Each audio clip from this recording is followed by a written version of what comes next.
الله ربي والإسلام ديني ومحمدا رسول الله ويقيني.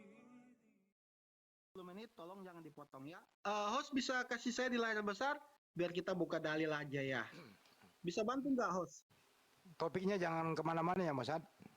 Iya, utusan kan. Iya, Beda kemana-mana.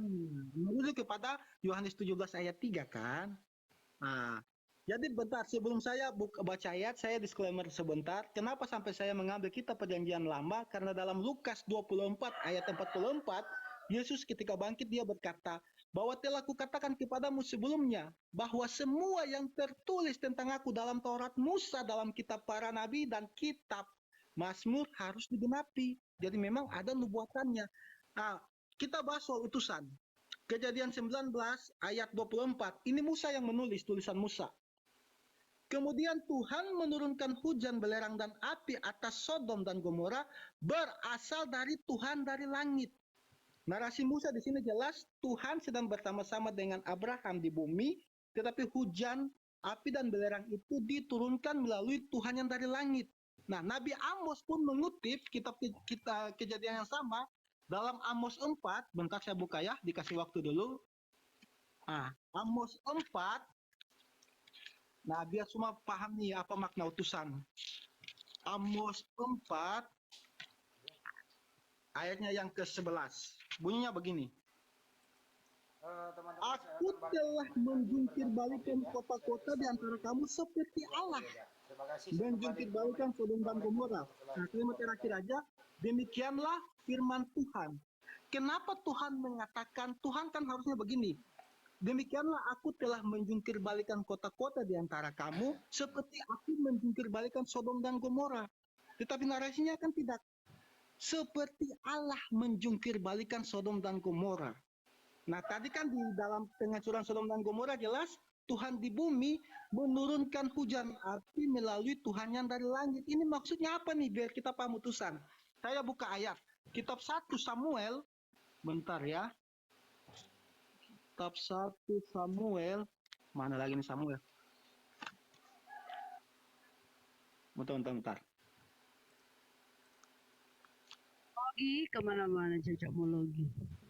Nggak cocok sama logika. Ini kan kita bahas utusan. Jangan diganggu, biarin dulu. Jangan diganggu. Iya, saya bernarasi lihat tentang kitab saya. Gak usah ditanggapi, lanjut aja biar cepat. Jangan ditanggapi yang lain. Oke, 1 Samuel bentar. Aduh nih, Alkitabnya terlalu besar, aku pegang HP jadi susah. 1 Samuel berapa, Mozart? 1 Samuel 3 ayat 21, dibantu Pak.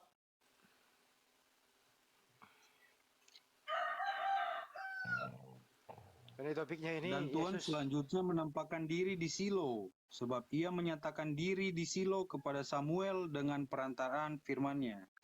Nah, di situ dikatakan bahwa Tuhan yang menampakkan diri, tetapi ada narasi melalui perantaraan firman-Nya. Untuk paham ayat ini, kita harus baca yang tadi saya kasih, Mazmur 147 ayat ke-15. Ia menyampaikan perintahnya ke bumi. Dengan segera firman-Nya berlari. Berlari ini kata kerja. Yang berarti, kalau kita merujuk kepada ayat kejadian tadi, ayat Amos tadi, dan Yesaya 55 ayat 11 tadi, itu sangat jelas bahwa Tuhan Sang Bapa itu, dia mengutus firman-Nya masuk ke dalam dimensi bumi. Tapi ketika firman-Nya bertemu dengan Abraham, dikatakan apa? Yahweh yang bertemu Abraham. Amos mengatakan juga tadi. Nah, jadi di situ bukan seperti Tuhan mengutus Musa yang Yohanes 17 ayat 3 itu, Bang Suma. Yang Yohanes 17 ayat 3 itu ini yang narasi-narasi seperti ini. Matahari mengutus cahayanya masuk ke dalam bumi, bukan matahari untuk menyinari bumi. Matahari di luar angkasa sana tidak perlu datang ke bumi, bumi hancur. Tapi matahari mengutus cahayanya keluar dari dalam matahari itu masuk menyangkui bumi. Ketika kita melihat cahaya matahari itu tidak mungkin kita mengatakan ada dua matahari. Atau cahaya matahari merupakan cahaya bintang yang bukan matahari, tidak. Tetap cahaya matahari itu adalah matahari itu sendiri. Dan yang terakhir Pak, biar tidak berkepanjangan, dalam ini kita lihat pernyataan murid Yesus sendiri ya, bukan pernyataan orang yang hidup jauh sekali ketika Yesus lahir. Dalam 2 Petrus Dalam kitab 2 Petrus 3, ini surat ini pengakuan Petrus, ayat 15. Anggaplah kesabaran Tuhan kita sebagai kesempatan bagimu untuk beroleh selamat. Seperti juga Paulus saudara kita yang kekasih telah menulis kepadamu menurut hikmat yang dikaruniakan kepadanya. Simon Petrus yang mendapat pengajaran langsung dari Yesus mengakui tulisan-tulisan surat Paulus. Jadi kalau Anda membantah atau mengatakan bahwa Paulus itu mengajarkan tidak sesuai dengan yang Yesus ajarkan, loh ini Petrus bilang apa? Petrus mengakui Paulus, Pak. Oke, sangat jelas ya. Jadi kalau mau memframing tentang Paulus, kita lihat pengakuan murid Yesus sendiri. Sekian, silakan Bang Oke, Cuma. terima kasih. Yang lain standby ya. Ini giliran Bang Juma, jangan ada yang motong. Silakan. Bang Juma, silakan. Bang Juma kena peringatan Ya gara-gara nggak ngomong apa-apa. itu loh. Tunggu saja dulu ganti akun. Sabar ya, Bro Mosad. Jadi topinya tetap kepada konsentrasi bahwa Yesus ini utusan, tapi Bro Mosad memaksakan dia bukan utusan biasa, dia juga Tuhan gitu ya. Ini akan kita buktikan. Tunggu saja dulu ya. Iya, Oke. itu Johnny ngorok tuh, ganti aja sama si Monice tuh, pemain baru, segar dagingnya. Boleh nggak? Bang Juma udah masuk. Boleh dibesarkan layarnya Bang Juma, gantian bicaranya ya. Ya silakan Bang Juma, topik yang sama. Iya, Monggo. jadi kita lihat apa yang dari akhir yang dijelaskan oleh saudara Mosad. Kebohongan Paulus tentang Petrus. Dan pengakuan saudara Mosad tentang Petrus yang adalah merupakan suatu cara tipu muslihat. Berdasarkan dengan Bibelnya sendiri kita uraikan itu. Paulus mengatakan bahwasanya Petrus diutus hanya kepada orang yang bersunat. Berarti Petrus tidak ada hubungannya dengan pengajaran Paulus. Paulus mengatakan Petrus, sebenarnya 1 Petrus 1, 2 Petrus juga itu adalah kitab Petrus itu bukan tulisan murid Yesus. Tapi catatan Paulus itu sendiri. Kita masuk ke dalam pengakuan Yesus sebagai utusan. Yohanes 6, inilah pekerjaan yang dikehendaki oleh Allah, yaitu hendaklah kamu percaya kepada Yesus yang telah diutus oleh Allah.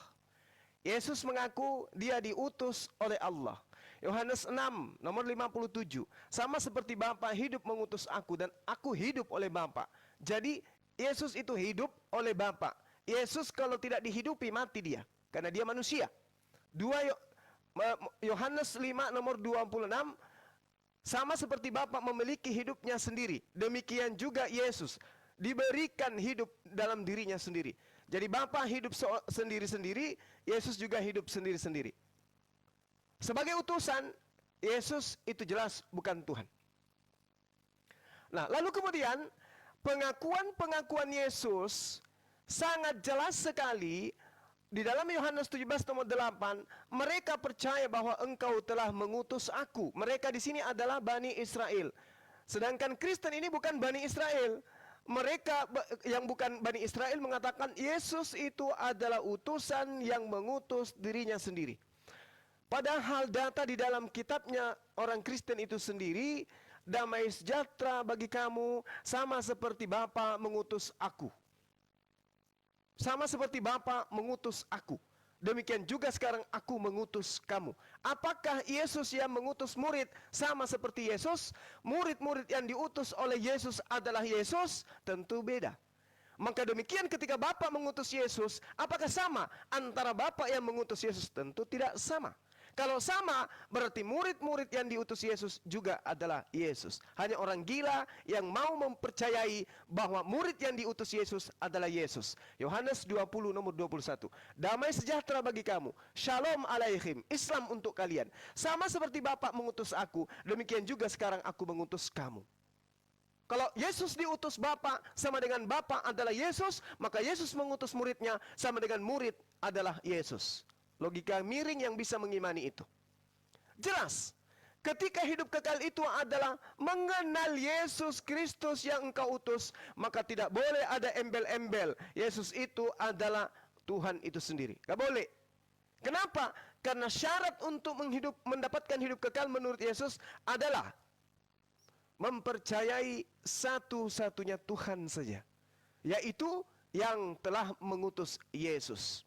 Pada saat orang percaya, Bani Israel percaya bahwa Tuhan satu-satunya adalah yang ada di surga, pada saat yang sama juga mereka wajib hukumnya percaya Yesus hanya sebagai utusan. Ada dua hal. Pertama, satu Tuhan yang ada di langit. Dua, Yesus adalah utusan Tuhan yang ada di bumi. Hanya orang miring yang mengatakan Yesus yang utusan itu adalah Tuhan itu sendiri. Mengambil analogi matahari dengan sinar, itu adalah satu kenyataan yang sangat pahit dan sangat membodoh-bodohi orang yang bodoh. Orang cerdas tak mungkin mau ditipu dengan tipuan seperti itu. Di dalam Yohanes 5 nomor 26, sama seperti Bapa memiliki hidupnya sendiri, begitu juga anak diberikan hidup, didomi dalam bahasa Yunani, diberikan hidup kepada Yesus. Yesus yang adalah manusia, janin di dalam rahimnya Maria, kalau tidak diberi hidup, maka dia keluar dengan keadaan menjadi mayat. Untung saja Tuhan memberikan hidup kepada Yesus, sehingga dia hidup. Jadi kalau Anda mengatakan matahari dan sinarnya tidak bisa dipisahkan, yes, betul. Tetapi antara Yesus dan Tuhannya itu bisa dipisahkan. Makanya ada istilah 100% manusia, 100% Tuhan. Kenapa bisa demikian? Karena Yesus dan Tuhan itu sendiri adalah beda. Yesus 100% manusia sama dengan Yesus 100% bukan Tuhan.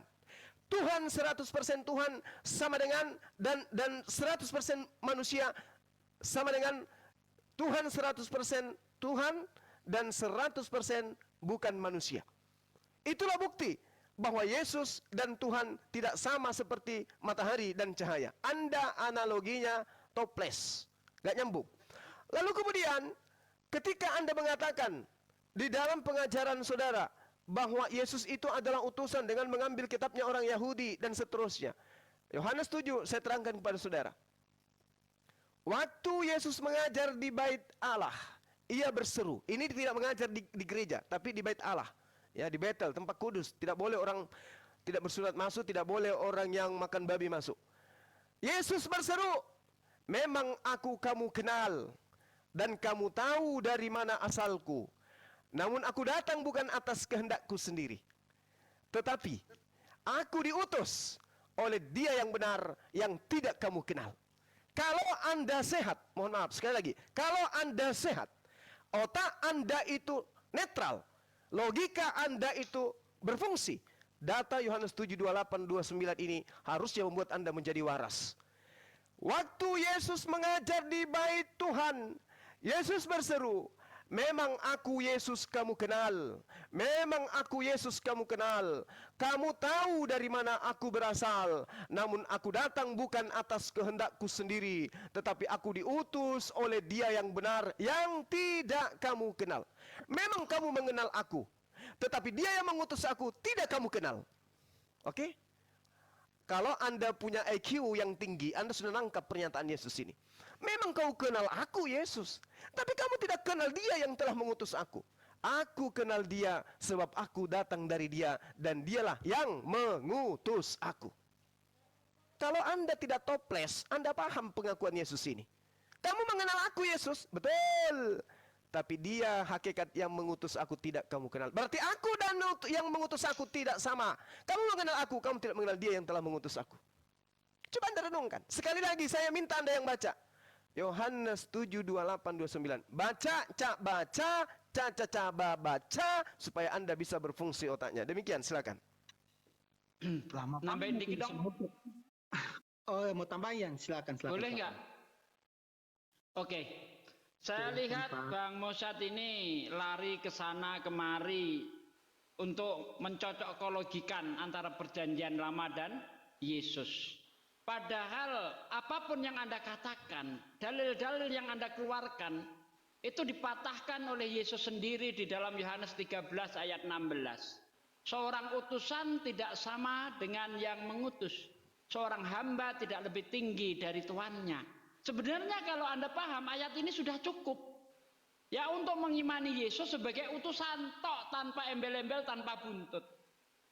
Nah kalau Anda mengatakan bahwa firman Tuhan itu mengutus firman-Nya, sementara firman itu adalah Allah, artinya firman dan Allah itu sama. Berarti gagal ini apa yang dikatakan Yesus. Karena menurut Yesus seorang utusan tidak sama dengan yang mengutus. Sementara firman dan Bapa adalah sama. Pada mulanya adalah firman, firman itu beserta Allah. Dan firman itu adalah Allah. Berarti statusnya sama. Firman dan Allah sama, dan Bapaknya. Sementara menurut Yesus, utusan dan yang mengutus beda. Bahkan seorang hamba tidak lebih tinggi daripada tuannya. Yesus seorang hamba. Kalau Anda lihat di dalam Matius 12 ayat 18. Yesus seorang hamba, tidak mungkin dia adalah tuan. Itu tidak mungkin. Kemudian kalau memang Yesus itu adalah firman itu sendiri, seperti yang dikatakan Mozart, maka satu, Yesus ini tidak sesuai dengan kehendak Bapa. Karena di dalam Daniel 9 ayat 25, semenjak firman itu keluar, Yerusalem akan dipulihkan. Apakah Yesus memulihkan Yerusalem? No.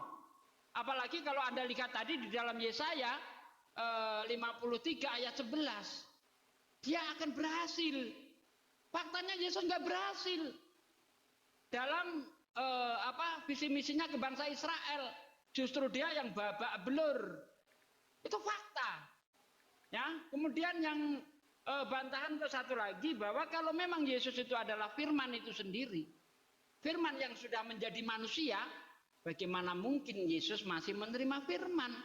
Sebagaimana yang tertulis di dalam Yohanes 17 ayat 8. Segala firman-Mu yang Kau sampaikan kepada aku telah Aku sampaikan kepada mereka.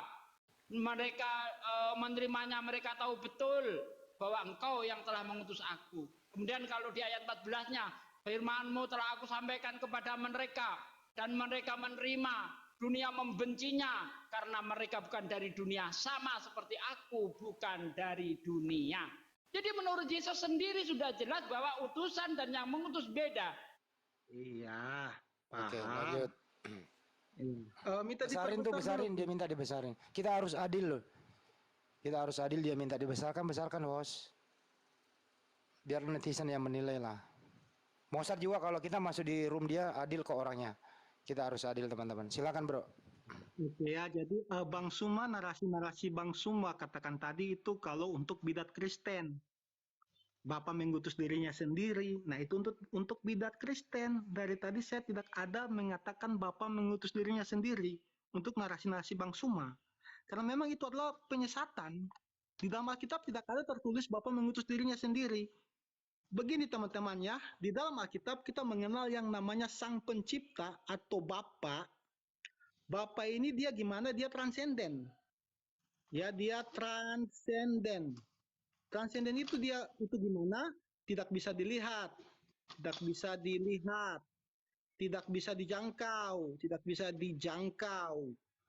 Dia di luar dimensi ruang dan waktu, di luar dimensi, pokoknya dia tidak bisa terselami. Nah, di dalam Bapa, di dalam diri Bapa ini ada yang namanya firman. Ayatnya di mana? Ayatnya tadi Yesaya 55 ayat 11. Yesaya 55 ayat 11, 2 ayat aja ya. Dan Yesaya 45 ayat 23. Firman itu berada dalam diri Allah. Sebelum dia keluar kan pasti dia di dalam diri Allah dulu. Selain firman yang ada dalam diri Allah, ada yang dalam diri Allah yaitu Roh Kudus. Aku ambil satu ayat aja, Kejadian 6 ayat 3. Itu dalilnya. Nah, apa itu firman, apa itu Roh Kudus? Firman ini adalah satu, menurut Yohanes 1 ayat 1, Yohanes 1 ayat 1, firman itu adalah hikmat pengetahuan Allah, atau saya pengetahuan. Karena dia menulis dengan kata logos, bukan kata-kata. Ya, tadi Pak Suki juga kan tidak paham firman dalam Kristen itu apa. Pak Suki menjelaskan firman dalam Kristen itu menurut pandangan Muslim, yang berarti kata-kata. Tidak. Yohanes 1 ayat 1 mengatakan firman itu adalah hikmat, pengetahuan, akal budi Allah. Selain itu, dalam kitab Kejadian, Musa pun menulis Kejadian 1 ayat 2, ayat 3. Berfirmanlah Allah. Jadi firman itu juga merupakan apa? Daya cipta Allah. Nah, daya cipta Allah. Lalu apa yang diutus Bapa waktu jadi manusia? Yesaya 55 tadi kan dikatakan firman itu keluar. Firman ini keluar nih. Masuk ke dalam dimensi manusia, firman. Firman itu masuk dalam dimensi manusia nih. Untuk apa? Untuk melakukan kehendak Bapa otomatis. Lalu firman ini bagaimana kita baca ayatnya dalam Filipi 2. Saya baca ayatnya ya. Filipi 2 ayatnya yang ke-6. Ini Mengosongkan diri. Jangan dipotong-potong Pak, biarkan saya aja. Saya moderator nggak apa-apa dong. Yang walaupun dalam rupa Allah. Jadi firman itu hakikatnya Allah. Yang walaupun dalam rupa Allah tidak menganggap kesetaraan dengan Allah itu sebagai milik yang harus dipertahankan, melainkan telah mengosongkan dirinya sendiri dan mengambil rupa seorang manusia. Kita kembali ke gambar. Jadi firman ini ketika keluar masuk ke bumi, dia menjadi apa? Menjadi manusia. Menjadi manusia nih. Ketika dia menjadi manusia, dia punya dua kodrat. Kodrat yang pertama adalah kodrat Allah. Seperti yang dikatakan Filipi tadi, dia dalam rupa Allah. Yohanes 1 ayat 1. Selain rupa Allah, dia juga mempunyai kodrat yang namanya manusia. Bukti bahwa dia mempunyai kodrat manusia adalah apa? Dia bisa merasa lapar, merasa haus, sakit, ketakutan dan lain-lain. Nah, kenapa dia harus menjadi manusia? Kita nggak usah bahas di situ ya, karena dalam kitab penebusan itu harus dalam daging manusia. Tapi kita nggak usah ke situ. Kodrat Allah apa buktinya dia ini mempunyai kodrat Allah juga? Pertama, dia dapat membuat mujizat, membangkitkan orang mati. Dia dapat mengutus para malaikat, dan yang lebih terpenting dia dapat menghapus dosa. Banyak. Jadi memang firman ini namanya kenosis. Dia yang diutus Pak Suma. Bukan Bapa ini yang turun jadi manusia. Tidak ada ayatnya. Yohanes 1 ayat 14. Yohanes 1 ini dalilnya ya. Jadi kita orang Kristen itu paham kitab kita. Yohanes 1 ayat 14 bunyinya begini. Firman itu telah menjadi manusia dan diam di antara kita. Yang memang jadi manusia itu firman. Contoh terakhir Pak, biar nggak berkepanjangan. Kenapa tadi saya ambil matahari? Saya ambil contoh nih. Di dalam matahari itu dia memancarkan cahaya dan mengeluarkan panas. Ini bumi, di bawah nih bumi. Ini bumi. Matahari tidak perlu turun ke bumi untuk mengatakan bahwa dia itu matahari yang panas dan bercahaya. Dia mengutus cahayanya masuk ke bumi. Cahaya itu keluar dari mana? Keluar dari matahari itu. Seperti yang tadi saya katakan, firman itu keluar dari Bapa masuk ke dalam dimensi manusia. Mazmur 147 ayat 15, ketika Tuhan memberi perintah ke bumi, dengan segera firman-Nya berlari. Jadi memang tidak ada paham Kristen yang mengatakan Bapa yang tak terhingga yang tak sini ini yang jadi manusia, nggak ada Pak.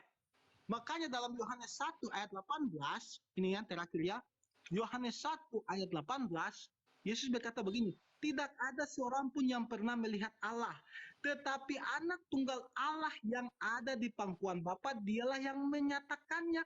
Firman yang keluar ini yang menyatakan Bapa. Kalau dalam konsep perjanjian baru untuk penebusan dosa, tapi kita nggak perlu sampai itu ya, ini kita bahas utusan saja. Oke Pak, jadi kesimpulan yang saya ambil dari tadi Bang Suma dan Suki, bahwa firman ini kan hanya sebatas kata-kata. Contohnya ini analogi biar Pak Jangan Suki diulang pahami. lagi yang udah dijelaskan bro. Jangan diulang lagi. Nggak diulang Pak. Ini nggak diulang. Ini analogi lain lagi biar paham nih. Nah, saya ini kan punya pengetahuan, punya hikmat dalam diri saya yang tak terlihat. Saya punya kecerdasan dan jiwa. Tetapi hikmat itu ketika saya mau berbicara, ya hikmat itu keluar melalui mulut saya.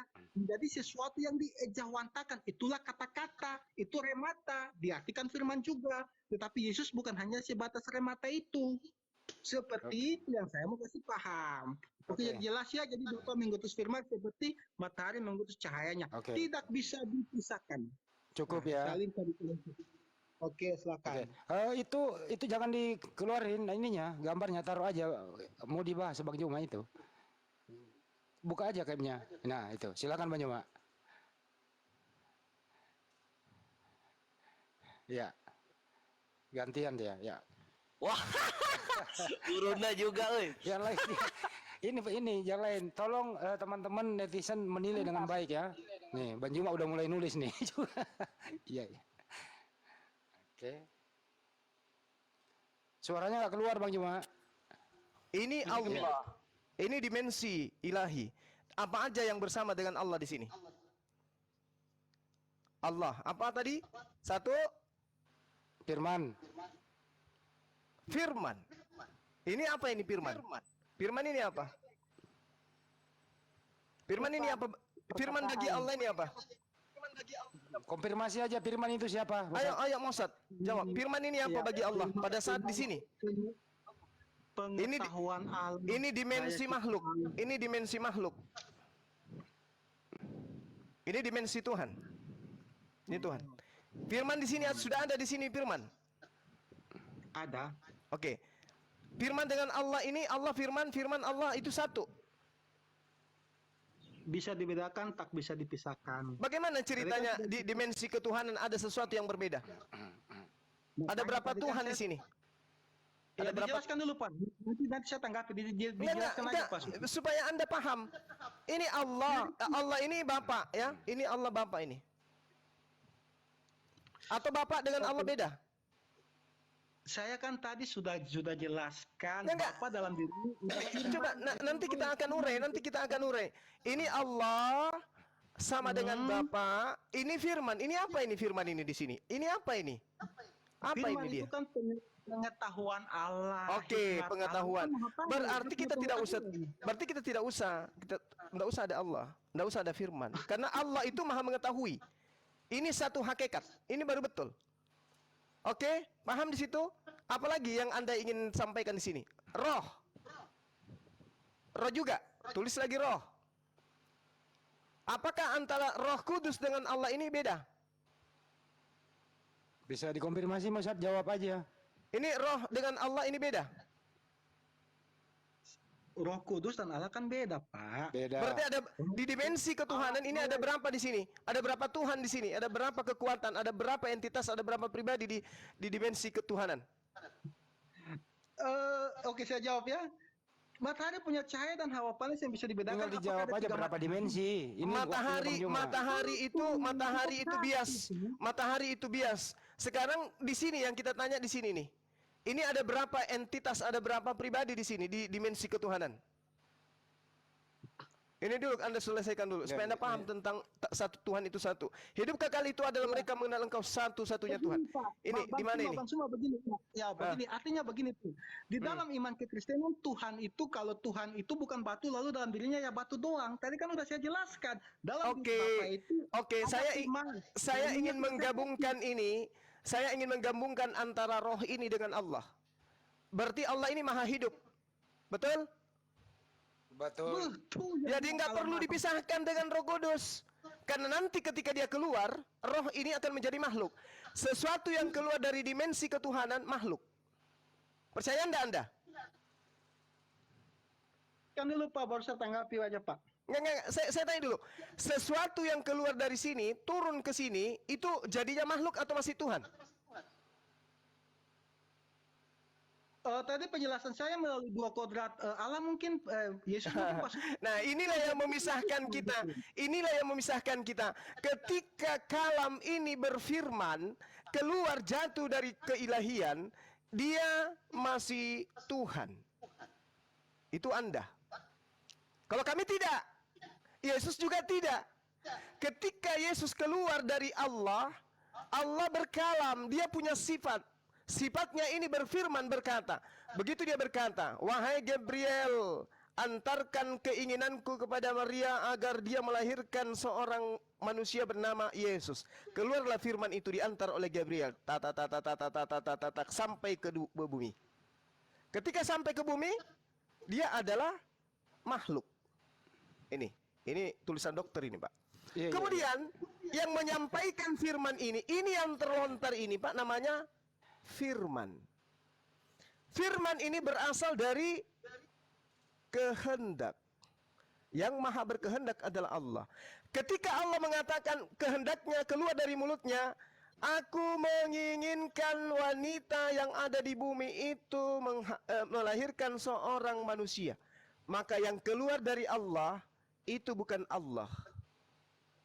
Oke? Nah, ini Allah, ini Kristen. Semua yang keluar dari sana, kalau Yesus yang keluar, maka dia adalah dimensi, dua natur.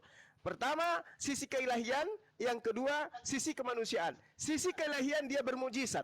Padahal Allah mengeluarkan firman-Nya kepada Yesus sebagai perantara. Dia dibekali dengan mujizat, tanda-tanda, dan kekuatan. Makanya Yesus mengatakan, segala mujizat, segala kekuatan, segala pekerjaan yang aku lakukan, pekerjaan itulah yang bersaksi bahwa aku adalah utusan Allah. Oke? Dia ngantuk. Kenapa? Dia makhluk. Dia memiliki mujizat. Kenapa? Dia dibackingi oleh pengutusnya, Allah. Nah sekarang, mari kita lihat di Islam. Di luar dimensi Allah, itu makhluk. Makhluk. Di sini ada Al-Quran. Al-Quran ini adalah firman Allah. Allah berfirman keluar diantar oleh Roh Kudus sampai kepada baginda Rasulullah Muhammad SAW. Apakah kitab Al-Quran ini adalah makhluk? Yes. Kenapa makhluk? Karena dia kertas dan juga terbuat dari tinta.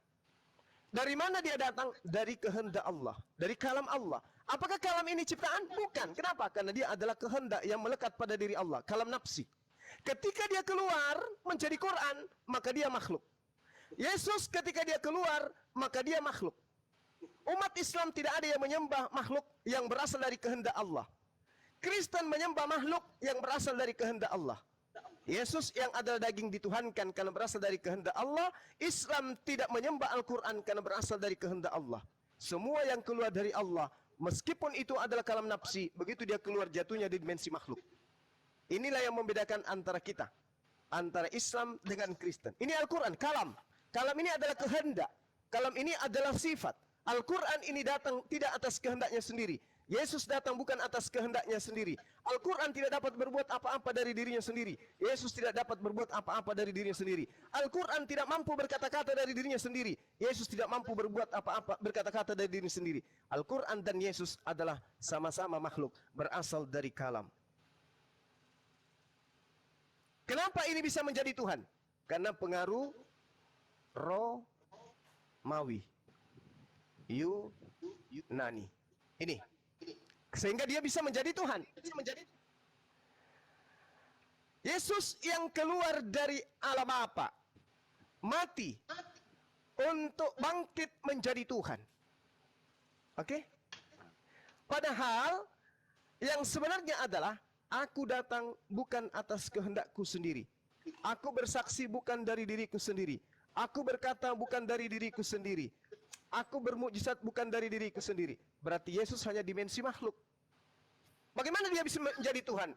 Harus ada kekuatan iblis yang membuatnya menjadi Tuhan. Iblis mengatakan apa? Ini adalah jelmaan Tuhan. Ini adalah inkarnasi Tuhan. Ini. Di Al-Quran, tidak ada iblis berani sentuh. Tidak ada yang berani sentuh. Ini adalah jelmaan Tuhan. Ini adalah inkarnasi. Tidak ada yang berani. Padahal, ini adalah kalam Allah. 100% kalam Allah. Tetapi setelah dia masuk ke bumi, dia berupa kertas dan tinta. Nggak ada manusia Islam pun yang menuhankan kemudian kertas dan tinta. Ini sama. Yesus tidak datang atas kehendaknya. Maria hamil bukan atas kehendaknya. Bukan karena berzina, tetapi karena kehendak sang kalam. Kalam ketika berkehendak, di dalam Yesaya 55 nomor 11, setiap firman yang keluar dari mulutku tidak akan kembali dengan sia-sia sebelum ini terjadi sesuai dengan yang ku kehendaki.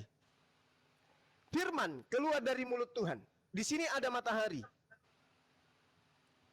Ya, sedikit lagi ya. Matahari ini berdiri sendiri. Tidak. Matahari ini dari mana? Dari kehendak. Kehendak Tuhan keluar dari mulut Tuhan, kemudian apa yang terjadi? Menjadi matahari. Nih. Pada mulanya adalah firman. Firman itu bersama-sama dengan Allah. Dan firman itu adalah Allah. Pada mulanya adalah firman. Firman itu adalah matahari. Dan matahari itu adalah bersumber dari Allah. Yesus bersumber dari Allah. Yesus berasal dari Allah. Matahari berasal dari Allah. Matahari bersumber dari Allah. Pada mulanya adalah firman. Firman itu bersama-sama dengan Allah. Dan firman itu adalah Allah. Firman itu telah menjadi matahari. Betul? Betul. Bedanya? Pada mulanya adalah firman. Firman itu bersama-sama dengan Allah. Firman itu adalah Allah. Firman itu telah menjadi matahari. Firman itu telah menjadi Yesus. Apa yang menjadi Yesus? Firman. Dari mana firman itu terlontar? Dari kalam. Apa kalam itu? Mulut Allah. Makanya ketika dia mengatakan, jadilah Yesus, bukan Yesus yang jatuh dari langit. Tueng, tueng, tueng, tueng, tueng, tueng, tueng, tueng. Yesus jatuh. Bukan. Yang keluar dari mulut Allah itu adalah kehendak. Kehendak keluar. Setelah sampai ke bumi, disampaikan kepada Maria. Maria berproses alami. Dia hamil dan melahirkan. Yang lahir dari kandungan Maria bukan firman, bukan Tuhan, tetapi dia adalah ciptaan, sama seperti matahari. Maka ketika matahari ini bisa bicara, apa kata matahari? Aku datang bukan atas kehendakku sendiri. Aku bercahaya bukan atas kehendakku sendiri. Aku redup bukan atas kehendakku sendiri, tapi atas kehendak Dia yang telah mengutus aku. Andai matahari bisa berbicara. Oke? Pada mulanya adalah firman. Firman itu bersama-sama dengan Allah. Firman itu adalah Allah. Firman itu telah menjadi matahari. Jadilah terang, maka jadilah terang. Ini sederhana, Bung, kalau Anda paham. Jadi analogi yang Anda bangun tadi, ini ada dimensi pencipta, ini dimensi ciptaan. Bedanya, pencipta ketika dia keluar dari dirinya menjadi ciptaan juga. Pada mulanya adalah firman. Dia mengutus, maka Anda mengatakan, oh tidak Bang Suma, bukan Bapa yang menjadi Yesus, tetapi firman yang keluar dari mulutnya yang menjadi Yesus. Tapi anehnya, mulutnya ini, firman ini terbagi dua, manusia dan ilahi. Ilahinya bermujizat, kemudian kemanusiaannya adalah ngantuk, tidur dan seterusnya. Anda keliru besar. Anda keliru.